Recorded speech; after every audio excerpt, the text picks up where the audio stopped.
This is Charles Folkart. Welcome. I thank you for pushing play. I ran across some interesting information this past week on the Earth, on the flat Earth, and it's found in Revelation 20 and verse 9. And I thought this morning we would have a look at that verse, keeping in mind that the ancient Hebrew believed the Earth was flat. Here's a picture of what some artist has rendered as to the ancient Israelite, not to be confused with the Jews, what they believe the earth looked like in the heavens. But anyway, let's get into Revelation chapter 20 and verse 9, shall we? Here we are in the Blue Letter Bible, Revelation chapter 20 and verse 9. And I want to bring to your attention this phrase here, and they went up on the breadth of the earth. They went up on the breadth of the earth. So what exactly does this word here mean? Breadth. You know, a lot of people, I realize, don't understand or don't realize or forget that the Bible was not written in English. The Bible had to be translated into English from either the Hebrew or the Greek. So a lot of people will just quote King James or New American Standard or New International Version or whatever their famous version is, and they don't look beneath the English word to find out what the word in the original language meant. So it's been my habit for a long time to look into the Greek or the Hebrew of the origin of the word to find out what exactly it means. You know, just because the King James or whoever else, the committees, they translated from Greek into English, doesn't mean they used the correct words. They may have made a mistake. And it's been well established that there's over 25,000 errors, omissions, and flat-out mistakes in the English translations of the Bible. The Greek and the Hebrew are inspired Word of God, and there's no mistakes. You won't find a mistake in the Hebrew or the Greek, but that doesn't mean there's not errors in the translations of the Bible. Having spent almost 13 years in non-English speaking countries, I can relate to there being misunderstandings about the meaning of the word in the original.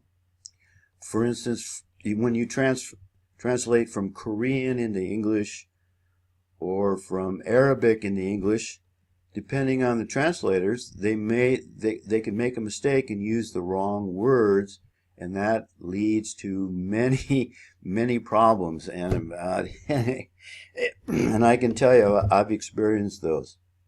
So the point is, you need to go to the original language, do some in-depth research, and oftentimes it doesn't take much. And but in this case, let's go ahead here and have a look at this word breath. Here we are with the option checked for Strong's. We can see the word breath is G4114. So let's have a look at that. So here's Strong's G4114, and it's plateaus. The King James translates Strong G4114 in the following manner: breath. And it suggests a great extent. And the word plateaus is from G4116. But before we go to G4116, down here, Thayer's Greek lexicon, the word carries with it the suggestion of great extent.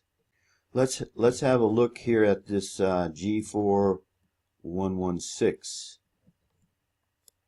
So here we are at G4116, platus, and it's King James translates platus as wide, so broad, and this was interesting. This is what really got me here. The word platus comes from G4111, meaning to spread out flat, and we get our word plot from that, or plateau, and in other words, it's broad and wide. Interesting here that this verse perhaps indicates that the earth is spread out flat.